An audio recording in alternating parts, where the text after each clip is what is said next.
And tonight I would like to introduce Cleo D from Baltimore, Maryland. Cleo, welcome. Hi guys, I'm Cleo Devlin. I'm an alcoholic. Good to be here with all of you. I am in fact in Baltimore, Maryland, so other side of the country. Good to be able to visit you virtually. I'm just going to start out by reading one of my favorite paragraphs out of the big book, and then I'll jump in and start talking about my experience. This is from page 50 of the big book of Alcoholics Anonymous. It's talking about the personal stories in the back of the book. Here are thousands of men and women, worldly indeed. They flatly declare that since they have come to believe in a power greater than themselves, to take a certain attitude toward that power, and to do certain simple things, there has been a revolutionary change in their way of living and thinking. In the face of collapse and despair, in the face of the total failure of their human resources, they found that a new power, peace, happiness, and sense of direction flowed into them. This happened soon after they wholeheartedly met a few simple requirements. Once confused and baffled by the seeming futility of existence, they show the underlying reasons why they were making heavy going of life. Leaving aside the drink question, they tell why living was so unsatisfactory. They show how the change came over them. When many hundreds of people are able to say that the consciousness of the presence of God is today the most important fact of their lives, they present a powerful reason why one should have faith. And I love that. It helps me get centered right on, what I want to talk about. The personal stories at the back of the book are Alcoholics Anonymous members telling their stories, and all of them have this common theme of presenting a powerful reason why one should have faith. And I hope to do that tonight. And simply put, it's like that reason for me is because it works, and because it's the only thing that has worked. Not because, I want to be a virtuous person, but because it works, and nothing else in my life worked. And so my sobriety date is May 10th of 2016. So I have about 4.5 years sober. That is not my first sobriety date. That is not the first time that I tried to get sober, the first time that I wanted to be sober, the first time that I needed to be sober. I first really started trying to be sober and coming to meetings of Alcoholics Anonymous in February of 2013. So it took me over 3 years of hanging out in the rooms of Alcoholics Anonymous, not working the program of Alcoholics Anonymous, which is the 12 steps as outlined in the big book, and to actually surrender to the fact that I wasn't going to be able to figure out a way to stay sober at all, let alone happily sober on my own power. So what that, and it took over 3 years of painful experience to really get clear on what alcoholism is.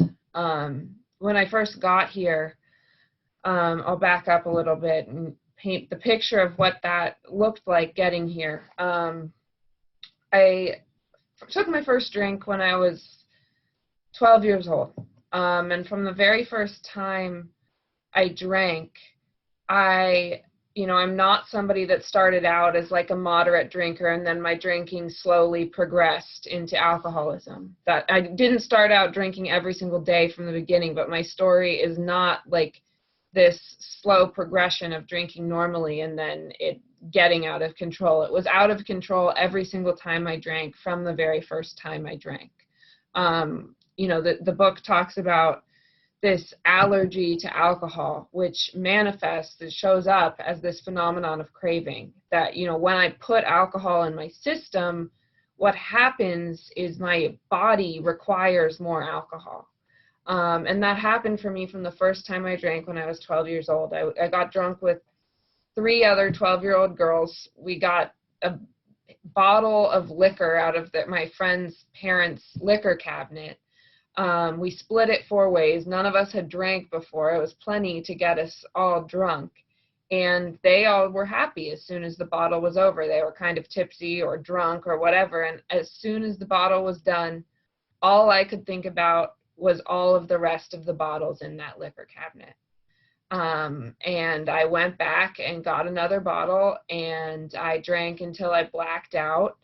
And that was the first of many nights of doing things that I regretted the next morning, but I didn't care at all about in the moment. And I woke up that next morning on my friend's bathroom floor, half in the shower, half out of the shower, clothes half on, water running cold, some vomit on me, some of it washed off. And I couldn't wait to do it again. None of those consequences were of any significance to me in light of what happened when I drank that first time. And what happened was I got some relief from my sober condition. For me, far before I ever took the drink, I was just, I wasn't. I used to say, like, I used to talk about my story, and I used to say, like, I didn't fit in, I didn't have any friends, I was awkward. None of that stuff is actually true. I fit in, I had friends, nobody else thought I was that awkward. But inside my own mind, all of the friends that I had didn't actually like me, and as soon as I left the room, they were all talking about me, and nobody actually wanted me around, and they were all just hanging out with me because, their parents were making them, or the school was making them, or whatever was going on in my mind. Nobody actually wanted me around. Nobody actually wanted to be my friend. Nobody actually liked me. I had this complete story of what was going on in the world that didn't line up with any of the evidence that I was getting from the world around me. And I was constantly consumed with what you thought of me and what I was going to say next and what I was going to do next and how I was going to act to try to get you to give me the treatment that I thought I needed to be okay. And it was just exhausting. And the noise inside my head was deafening. And when I took that drink, all of that just quieted down, and I was okay. And I was okay with the people around me, and I was able to tell a joke without worrying that I was going to be judged or I wasn't going to be funny, or thinking about it for so long in my head that by the time I could even say the joke, I had missed the opportunity to tell the joke by 30 seconds because I was so wrapped in my own head. I was just able to be where I was. And I was able to be a part of life. And I had, what I've now come to understand, it's like that spirit, the spirit of alcohol, wine and spirits, that's what they call, liquor stores are like wine and spirits. And I had a spiritual experience when I put alcohol in my system. And I kept seeking that. And, it wasn't a real spiritual awakening like is available here. It was like a pseudo spiritual experience. It was the closest thing I could get to being relieved of the bondage of self.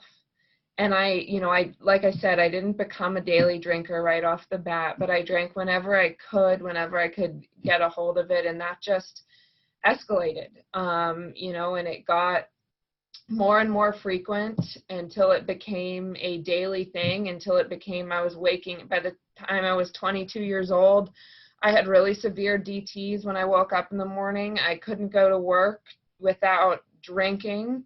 I worked in a restaurant, and I didn't know it at the time, but I had this manager that I didn't know that her husband was an alcoholic. I just thought she was this really nice manager. But I'd go to work, and sometimes I'd be shaking, and she would just tell the bartender to make me a drink, because it was better for everyone if there was some alcohol in my system. It was better for my customers. It was better for my coworkers. It was better for the people I was serving to, because I wasn't shaking and I wasn't going to spill wine glasses on them. And so, it got to the point I was drinking around the clock.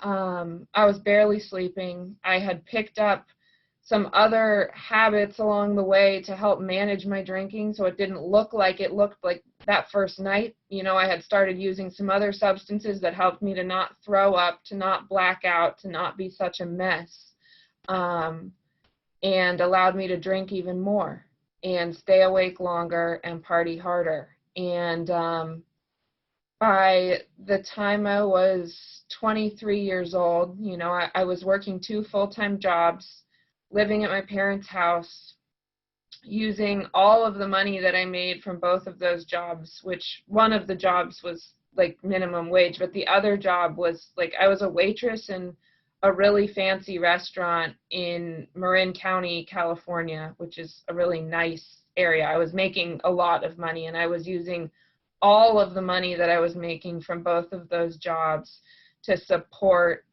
my habits. And, I wasn't paying rent. I was living at my parents' house. I was barely eating. Like literally all of the money I was making was going to fuel my alcoholism. And one day, I actually didn't get clear on what happened here until a couple months ago, when I told my version of what I thought happened when I ended up saying I was willing to get help. And my mom was at the dinner table, and she was like, "What? That is not what happened." And my mom, mind you, was sober when I decided that I needed to get sober, and I was not. So we're going to go with her version of events being the accurate one, but I fully thought my version of events was accurate. And when she told me her version of events, it all came back, and she's definitely right. So what happened is not that finally I surrendered and asked for help, as I used to say. No. What happened was, at this point, I was smoking a lot of pills off of tinfoil, and I was stuffing them into the bottom of garbage bags and putting them at the bottom of like the outside garbage bins at my parents' house so that they wouldn't find them. And one morning, my mom got up, and out in front of their like gated yard on the driveway where all the neighbors drive by and everything, these tin foils were just strewed all across the front of their property. And they had like seafood or something the night before and thrown it in the garbage can. So the raccoons had gotten in, and they'd gotten to the seafood or something, but they just ripped open everything and spread these tin foils everywhere for the neighbors to see, for my parents to see. And so my mother asked me to get help. And, I guess in that moment, I was willing to get help. And the reality is, at that point, I really needed help. I'd been trying to stop for a while on my own, and I couldn't. And at this point, I thought my problem was the stuff I was smoking off the tinfoil. I didn't think I was an alcoholic. I didn't think I had a problem with alcohol. Mind you, I had never tried to stop drinking alcohol. I had never tried to moderate my drinking. I had never tried to cut back. So what happened, my parents helped me get help, and I went to rehab, and I went to rehab in the middle of nowhere in Arizona. You can't there's like nothing in like 30 miles in any direction, so you're not like getting away from this place and getting to the liquor store. It's just not happening. And so I went there, and I had every intention of getting off of what I was doing and figuring out a way to be different. You know, I was very clear that the way that I was living wasn't working. And what happened was, within 10 days, I had gotten kicked out. And I had gotten kicked out because, you know, I had come, although I didn't know it at the time, you take away the alcohol, and I come up face to face against my untreated alcoholism. And within 10 days, it was completely unbearable to be sober with no solution. And I was forced by that feeling of untreated alcoholism to get something into my system that was going to get me unsober. And what happened was I went around to that rehab that I was at, and I broke open the industrial-sized hand sanitizer dispensers, and I stole salt from the cafeteria, and I combined the hand sanitizer with the salt to bind with the chemicals, and I took a pair of tights out of my luggage, and I strained the hand sanitizer and the salt through my tights to get all of those chemicals out. And then I took that clear liquid and I put it into water bottles and thermoses and started taking it with me to the cafeteria, where I was combining it with like the fruit cups and like juice or whatever to make something that I could get it down, because this is not the kind of alcohol that you buy at the liquor store, and it's not intended to be consumed by humans. And but it definitely does get you unsober. It doesn't get you drunk in the same way that alcohol does, but it'll definitely you won't be sober anymore after you drink a few cups full of it, which I did. And at that same, I not only did that, within 10 days of getting detoxed off of opiates, I had manipulated the psychiatrist there into putting me back on to Klonopin and Percocet. That's like a whole nother story, but I was on those things, drinking the hand sanitizer and trying to use the men there to also make myself feel better. So they found me out. They found the hand sanitizer in my room, under my bed, in my suitcase, and they found me out in the desert where I had taken all of my bedding and built another bed, and where I could not be bothered with their rules of no fraternizing. And they found me out there drunk on hand sanitizer with a guy that I was not supposed to be with, and I got kicked out. And I was really, really confused. That was not my plan. You know, like I went to rehab willingly, and I had no idea what had happened. And, you know, it's like, it took me a long time to realize that what had happened was just alcoholism, that I don't have the ability to decide that I'm going to stay sober and then follow that up with actually being sober if I don't have some power other than my own power. And I didn't know that at the time. I started going to meetings of Alcoholics Anonymous once I went to the rehab I went after I got kicked out of that one. And I did start being taken to meetings of Alcoholics Anonymous, and I started, I'm sure, yeah, I know I did, because when I needed it, it was there. I started hearing about alcoholism, and I started hearing about, you know, that it's not just what I thought it was, that it was this, not just this problem with alcohol, you know, that if the alcohol was just the problem, that as soon as I put it down, everything would be fine and I wouldn't pick it up again. But I have this mind that's going to take me back to it every single time, and it's driven by the unmanageability of my sober life. I had no comprehension of any of that, and even though it was being talked about around me in the meetings of Alcoholics Anonymous, I guess I was incapable of hearing it, or I wasn't ready to hear it, or I hadn't drank enough. And, you know, I thought that the drugs were my problem, and so I kept trying to just drink for a while, and that really did not go well. I tried to drink in as a member of Alcoholics Anonymous. that also doesn't go very well, having bottles of vodka in your purse while you're sharing at meetings of Alcoholics Anonymous. Everybody knows that you're drunk. Like, I'm the only person that I was fooling. Like, everybody else was very clear what was going on, and I was the only one that thought I was fooling anyone. And it was this incredibly painful existence. And I really wasn't open to a spiritual solution. I'm not somebody that was raised, I didn't have God pushed on me. I also wasn't like raised strictly atheist. I didn't have any bad feelings about God one way or another from my childhood. But I just was like very, very violently anti-religion, and was really not willing to consider the possibility of a power greater than myself until I was left with no other option. And how that happened was I hung out here. I hung out in the meetings of Alcoholics Anonymous, like I said, for over 3 years.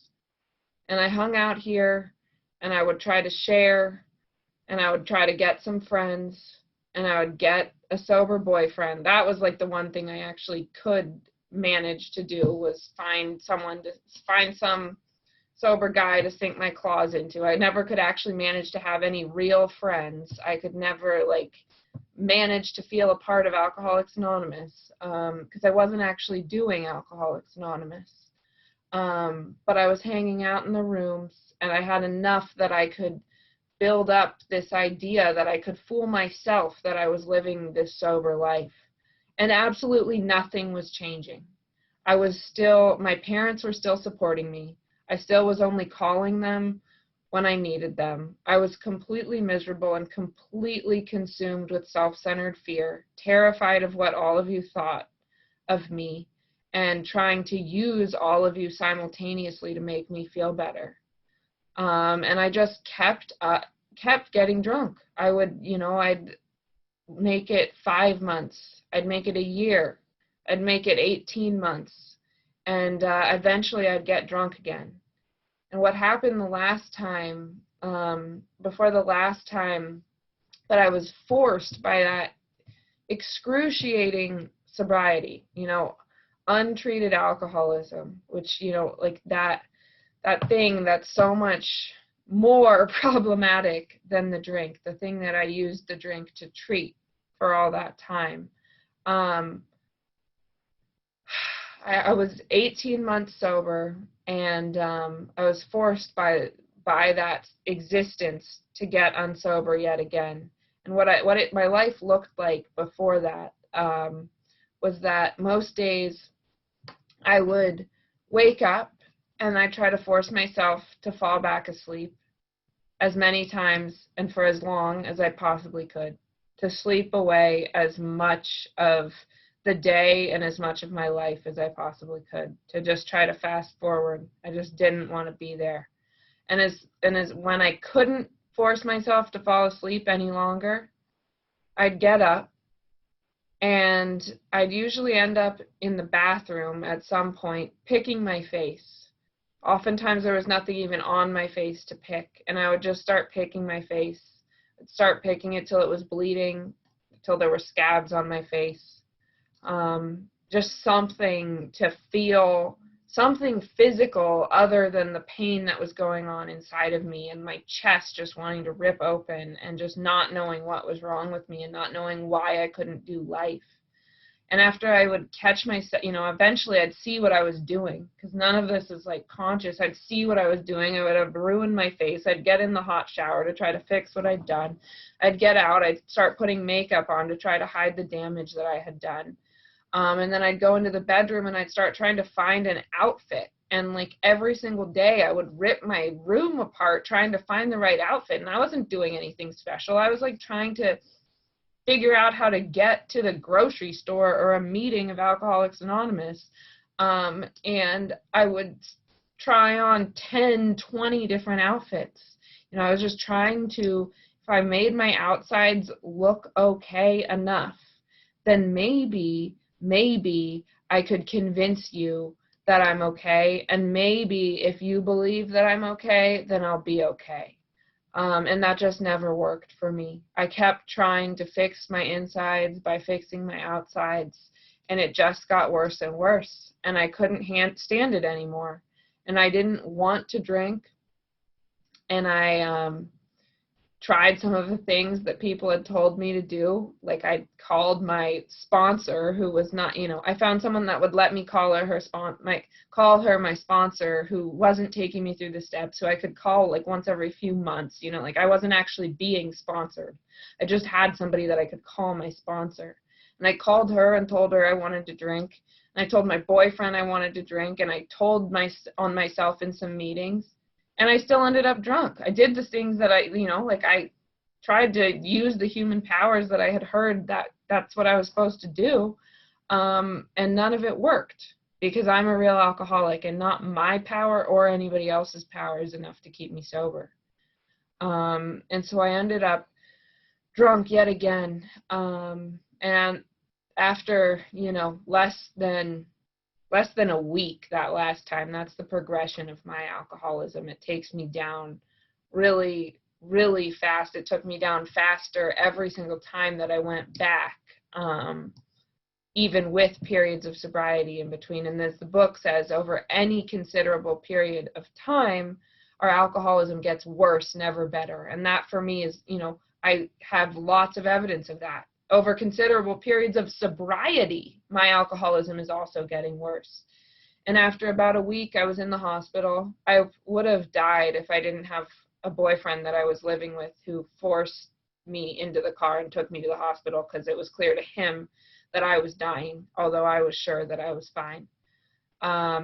And they took one look at me in the emergency room, and we were in Los Angeles, so there's a lot of people waiting in the emergency room. You normally have to wait for a while in the emergency room. I'd been there before. They took one look at me and they put me right in a room. And they started taking my blood, and they ran some tests, and a doctor came in pretty shortly thereafter, and he said, "We need to talk to you. Who's this? Do you want him to leave the room?"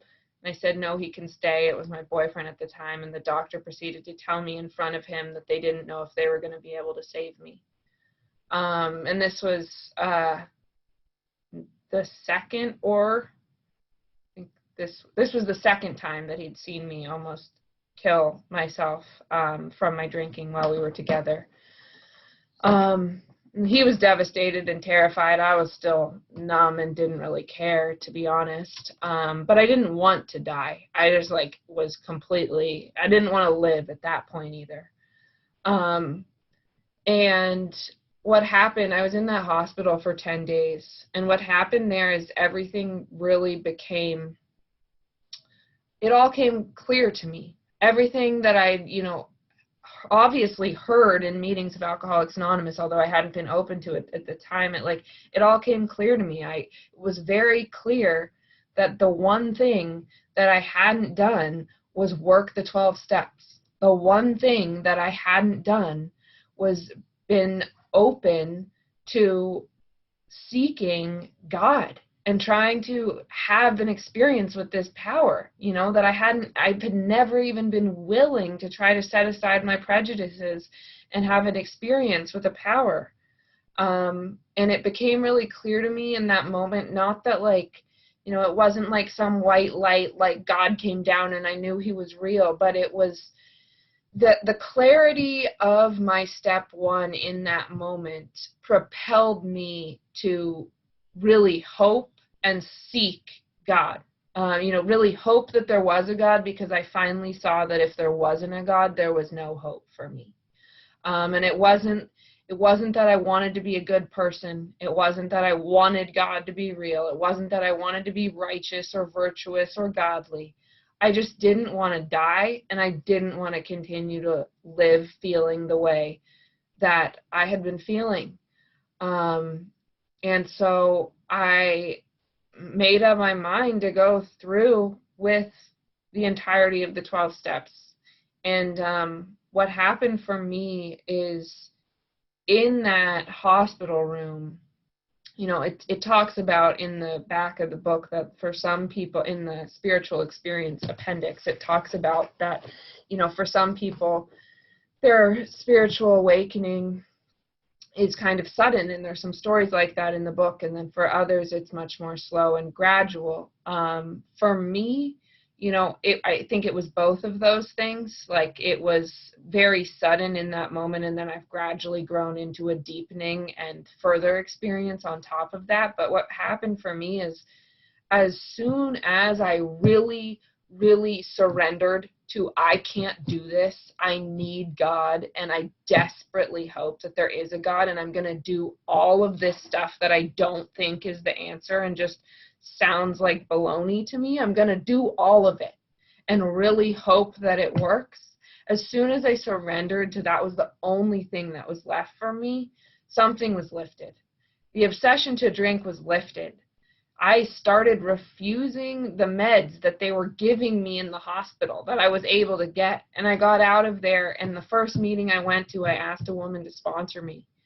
And I started going through the steps with her, and I went through the steps really quickly the first time. And I'm really glad I did it that way. By the time I had 30 days sober, I was making amends. And I definitely didn't do the steps perfectly or, exactly as they are outlined in the book either. I've come to find out, because that is how I work them now.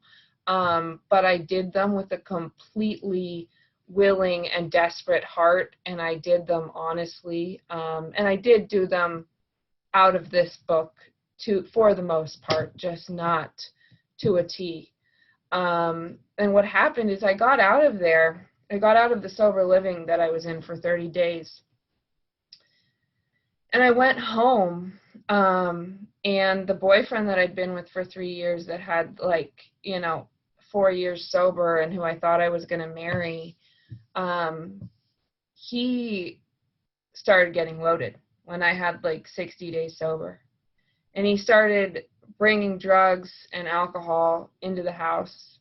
Those were two things I was always sure that if those ever happened, I wouldn't be able to stay sober. And what happened is I had worked the 12 steps, not really knowing if they were going to work, not understanding them at all, not being willing to let go of my dependence on him either. And what happened is, as a result of working those 12 steps, I had a spiritual awakening. And not only was the desire to drink removed, but more importantly, the way that I exist sober was fundamentally altered. My reaction to life was fundamentally altered. That the line that explains it from the thing I read before I started speaking, there's been a revolutionary change in their way of living and thinking. There had been a revolutionary change in my way of living and thinking. And at just 60 days sober with drugs and alcohol in my house, I was able to stay sober. I was not tempted. It was not a problem for me. And that was not easy. It was painful, and there was months of a very messy relationship. But that was one of the first of many hard things that I've been able to stay sober through by working the 12 steps as outlined in the big book of Alcoholics Anonymous. And, when I got here, and what I thought for the first few years that I was here not working the steps, is I thought that this was just a group of people where we were all going to hang out and be pretty much semi to totally miserable, just wanting to drink for the rest of our lives and just hanging out with each other and trying to support each other and not being able to do that, and really not being okay. Because before working the steps, I didn't have any experience with being okay sober. And what happened is, in going through these steps, I began to see how I was not living in reality. I was living in my mind. I was living in the stories that I told myself about all of you and how everything in my life was the result of your actions, not mine.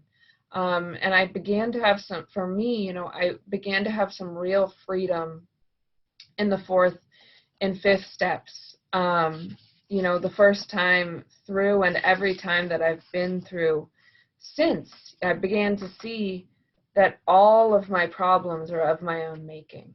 And that sounds like a really kind of scary thing, but actually, like, what a wonderful promise. If all of my problems are of my own making, then nobody else in the world has to change for me to get free of my problems. And I begin to gain this awareness, and I begin to become willing to have these defects removed. I start to go out and I make some amends for the harm that I've caused as a result of living this way. And I start to, pray and meditate regularly, and I start to help others. And, like I said, I don't do any of it perfectly, but I'm doing it, and I have my whole heart in it, and I finally see that it's the only thing for me. And after that first experience, I was completely internally changed, and my experience of life was completely different. But I wanted more. And what has happened is from that day until this, I have stayed engaged in the process of the 12 steps as outlined in the big book. And I still haven't done it perfectly. I'm now at 4.5 years sober with another sponsor, back in my 9th step, going back and making more amends that I didn't make the first time through.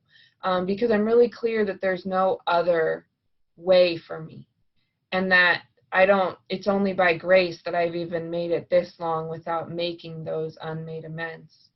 But what has happened is, my entire life, all I was putting the alcohol aside, leaving aside the drink question, they tell why living was so unsatisfactory. It's like, all I was trying to do my whole life was figure out a way to feel okay. That's all I was really trying to do. That's all I was doing with the alcohol. That's all I was doing with the way that I treated people, with the way that I dressed, with the way that I spoke, you name it. Like, all I was trying to do was figure out how to just be okay. And I had devoted my entire life up until the age of 27 when I got sober to figuring out how to be okay, and never once had I ever been okay. And I had a really okay life. I was born to well-off parents that loved me a lot, that gave me everything in the world that I could possibly want. I had a good head on my shoulders, like intelligence-wise, not life decisions-wise, but I went to good schools. Like, there was nothing externally that was blocking me from happiness. But I had never, that was my life purpose, was to figure out how to be okay, and not once had I ever achieved it for a single moment. And what has happened is, like, when I finally saw that and surrendered to that, and have since done these 12 steps that didn't sound to me like an answer to how I was going to be okay, I've gotten this level of okayness. And there's one line that I love. Well, there's a lot of lines that I love in this book, but there's one line it's talking about the instructions for the fear inventory on page 68. What this book says: just to the extent that we do as we think he would have us and humbly rely on him, does he enable us to match calamity with serenity. So just as much as we do as we think God wants us to do. We don't need to know what God wants us to do, just what we think. Like, we have to be trying to have some conscious contact, and as much as we do what we think God wants us to do and humbly rely on him, does he enable us to match calamity with serenity. And that's really, I would never have been able to tell you, but that's what I really wanted. That's what I wanted, was being able to match calamity with serenity, to be okay and to be at peace, especially when I don't get what I want. And there have been a lot of instances in this sobriety of me not getting what I want, and I've been able to match them with serenity. My husband spoke here a couple weeks ago. So for those of you that were here, I know he mentioned this in his story, but our relationship has not been a fairy tale romance, we'll just put it that way. We accidentally fell in love. Neither one of us had any idea how to be a partner with integrity, or show up for the other person, or not use the other person to make ourselves feel better. And that caused a lot of pain in the beginning, and our relationship ended multiple times, and we had to do a lot of work and learn to apply these principles in our relationship, and we had to really humble ourselves and get some outside help with our relationships, which both of us thought, like, we'd never, like, relationship therapy, like, whoa, never happening, but we did it. And we have this relationship that is beyond anything that I ever knew was possible for me. And this true partnership, and this ability, I have this ability with him to show him my true self. And I never thought I'd be able to. I thought that I'd always be filtering to any man who I really was through this screen of, what can I show him that he's still going to think is attractive. But instead, we have this relationship of complete vulnerability, and we bring our fears to each other. And that it's been this process, and it's been this very bumpy process. And along the line, like, he's made some mistakes outside of our relationship. He started doing some stuff to make money that was not legal. And he stopped doing it, and started going around and making amends for it. And there was one amends he didn't know how to make, and that amends showed up at his parents' house's door in Baltimore while we were still living in Los Angeles. And that amends put him in handcuffs and took him away. And that was really scary. And what happened is he wasn't able to leave the state of Maryland. And I had to, and at the time, this was not yet public record, so I wasn't legally allowed to disclose to anyone what had happened. So I had to fly back across the country and tell my parents that this man that had just asked me to marry him, that we were moving to Baltimore, and that he hadn't bothered to come back with me to even move our stuff. And I had to balance this. I can't talk to anyone about this. I did talk to my sponsor about it, but other than that, there were very few people that I could talk to about it. I was told that I wasn't allowed to speak about it. And so I had to balance that with this unwillingness to be dishonest with anyone. And so what happened is I had to learn to navigate these relationships with my parents with God, with the help of God. I had absolutely no idea what to do. How am I not going to tell them what I'm not allowed to tell them, and not lie to them about why I'm moving across the country? And there was a lot of prayer, and there was a lot of fear, and there was a lot of unanswered questions, and not being able to give people what they wanted, and in terms of giving them answers to their doubt. And we moved across the country, and we've been here, for over a year now. And I just don't even know. It's so, when I'm not running my own life, it's so incredible what happens. I would never have wanted to live here. I would never have chosen Baltimore. Just like sound absolutely terrible. I'm from California. I lived in like why, what, but I get moved to Baltimore, and I have no friends, and I know no one, and I'm not even allowed to tell people honestly why we moved. So that's a fun one to start out on. And what happens? I'm a member of Alcoholics Anonymous. I start going to Alcoholics Anonymous meetings, and there's a lot of women that need help in Baltimore. And I start helping women, and my husband starts helping men. And more than ever, we both dive into our program, because when there's that, when some fear and some stuff comes down that's really outside of your control, it'll really, push you back into seeking God. And we both, dive back into our program, and we both dive back into helping people. I start helping more women than I've ever helped in my life, and this fellowship, starts to grow up around us. And we just started a new home group a few weeks ago, and honestly, we moved here August of 2019, so it's been like a little over a year, and half of that time has been COVID. And I have better friends here than I've ever had in my life. I have more love in my life. I have more peace. I have more serenity with all of that stuff going on. With the case still, I don't know if he might have to go to prison for a while. That's still looming.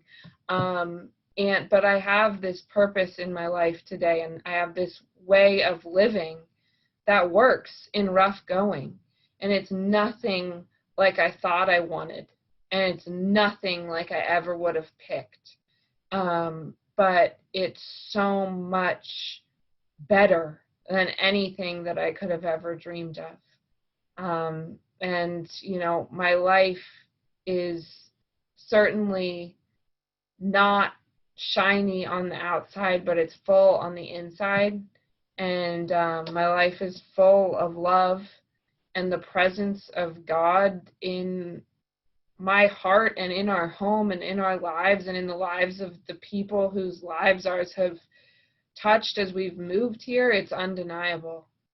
My time is up, so I'm going to stop with that. I just want to encourage anyone, if you haven't had a spiritual awakening, if you don't know what I'm talking about, if you still feel totally miserable in sobriety, please reach out to me. My phone number is after my name.